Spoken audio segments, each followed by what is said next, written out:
Saat ini kita tahu bahwa dunia sedang terdampak pandemi COVID-19. Jumlah kasus dan angka kematian pun meningkat.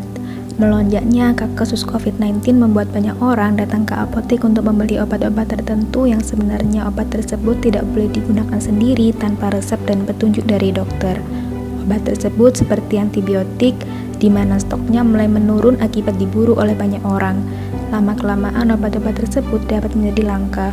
Padahal penggunaan antibiotik yang sembarangan dapat menyebabkan resistensi antibiotik. Resistensi antibiotik merupakan kondisi saat bakteri penyebab infeksi menjadi kebal terhadap antibiotik, sehingga kita memerlukan antibiotik dengan mekanisme lain untuk mengatasi infeksi yang terjadi pada tubuh kita. Selain itu, obat-obat lain yang banyak diburu oleh masyarakat yaitu vitamin C. Padahal konsumsi vitamin C yang berlebihan dapat menyebabkan gangguan masalah pencernaan seperti diare, mual, nyeri perut, kelebihan zat besi, bahkan dapat memicu penyakit-penyakit kronis. Oleh karena itu, kita harus bijak dalam memilih obat. Sebelum dan saat menggunakan obat, kita harus mengenali jenis obat yang akan digunakan berdasarkan penggolongannya, yakni berdasarkan nama, bentuk sediaan, cara penggunaan, dan penandaan. Penggolongan obat berdasarkan nama. Yang pertama yaitu obat paten.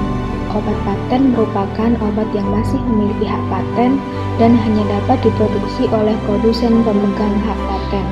Jika masa paten sudah berakhir, obat paten dapat diproduksi oleh produsen lain dan disebut obat generik.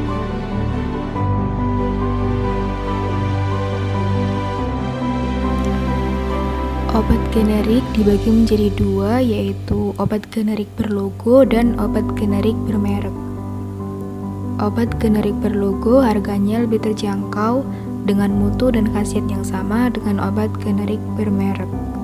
Contoh dari obat generik berlogo yaitu paracetamol, amoxicillin, miconazole.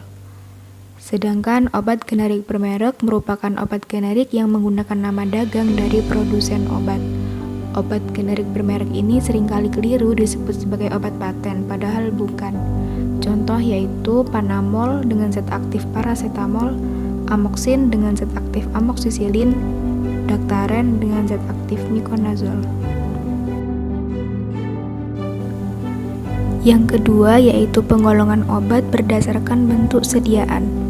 Yang pertama ada bentuk padat, contoh tablet, kapsul, serbuk, pil, supositoria, dan ovula. Yang kedua yaitu bentuk setengah padat atau semi padat, contohnya salep, krim, dan gel. Yang ketiga yaitu bentuk cair, contohnya sirup, suspensi, eliksir, infus, injeksi, obat tetes, dan emulsi. Dan yang terakhir yaitu bentuk gas, contoh inhalasi, aerosol, turbohaler. Selanjutnya yaitu penggolongan obat berdasarkan cara penggunaan. Yang pertama, obat dalam merupakan obat yang digunakan dengan cara ditelan, yaitu melalui mulut atau saluran cerna. Contoh yaitu tablet, kapsul, sirup, obat tetes mulut. Yang kedua yaitu obat luar, merupakan obat yang digunakan dengan cara tidak ditelan atau diaplikasikan pada bagian luar tubuh. Contohnya yaitu salep kulit, salep mata, injeksi, supositoria, obat tetes mata, dan obat tetes telinga. Yang terakhir yaitu penggolongan obat berdasarkan penandaan. Berdasarkan penandaan, obat dibedakan dengan tanda logo berwarna tertentu pada kemasan.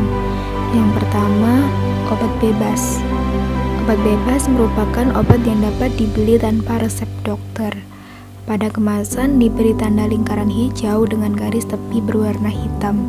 Contoh obat bebas yaitu paracetamol dan bedak salisil. Yang kedua yaitu obat bebas terbatas. Obat bebas terbatas sebetulnya merupakan obat keras, namun masih dapat dibeli bebas tanpa resep dokter. Penggunaannya harus memperhatikan peringatan pada kemasan. Pada kemasan diberi tanda lingkaran biru dengan garis tepi berwarna hitam dan kotak berwarna hitam berisi peringatan dengan tulisan putih. P nomor 1 sampai dengan nomor 6. Contoh obat bebas terbatas yaitu dimenhidrinat, obat antihistamin atau anti alergi, dan Pyrantel pamoat, yaitu obat cacingan. Yang ketiga yaitu obat keras. Obat keras merupakan obat yang hanya dapat dibeli dengan resep dokter. Pada kemasan diberi tanda lingkaran merah dengan garis tepi berwarna hitam dan huruf K di tengah yang menyentuh garis tepi. Contoh obat keras yaitu semua golongan antibiotik, obat hipertensi, obat jantung, dan obat diabetes. Yang keempat yaitu obat psikotropika. Merupakan obat keras yang berkhasiat mempengaruhi susunan saraf pusat, dapat menyebabkan perubahan mental dan perilaku, dan hanya dapat dibeli dengan resep dokter. Pada kemasan diberi tanda lingkaran merah dengan garis tepi berwarna hitam dan huruf K di tengah yang menyentuh garis tepi. Contoh obat psikotropika yaitu diazepam. Yang kelima yaitu obat narkotika. Obat yang dapat menyebabkan penurunan atau perubahan kesadaran dan menimbulkan ketergantungan yang hanya dapat dibeli dengan resep dokter. Penggunaan obat narkotika diawasi dengan ketat dan dilaporkan secara rutin kepada Kementerian Kesehatan Republik Indonesia. Obat narkotika pada kemasan diberi tanda palang berwarna merah di dalam lingkaran bergaris tepi merah. Contoh obat narkotika yaitu kodein. Untuk tambahan penggolongan obat berdasarkan pendandaan, yaitu ada penggolongan obat herbal. Yang pertama ada jamu, kemudian yang kedua ada obat herbal terstandar, dan yang ketiga ada fitofarmaka. Perbedaan yang mendasar dari ketiganya yaitu dari jenis klaim penggunaan dan tingkat pembuktian khasiat. Untuk jamu yaitu pembuktian khasiat berdasarkan tradisional, turun-temurun, atau berdasarkan pengalaman. Contoh produk dari jamu yaitu kuku bima, jamu buyung upik, dan singkir angin. Untuk obat herbal terstandar, pembuktian khasiat berdasarkan uji farmakologi dan uji toksisitas pada hewan. Contoh obat herbal terstandar yaitu diapet, lelap, dan antangin. Dan untuk yang ketiga adalah fitofarmaka, di mana pembuktian khasiat sudah berdasarkan uji farmakologi, uji toksisitas pada hewan, dan uji klinis pada manusia. Contoh produk dari fitofarmaka yaitu Stimuno, Tensigard, Nodiar, dan Inlasin.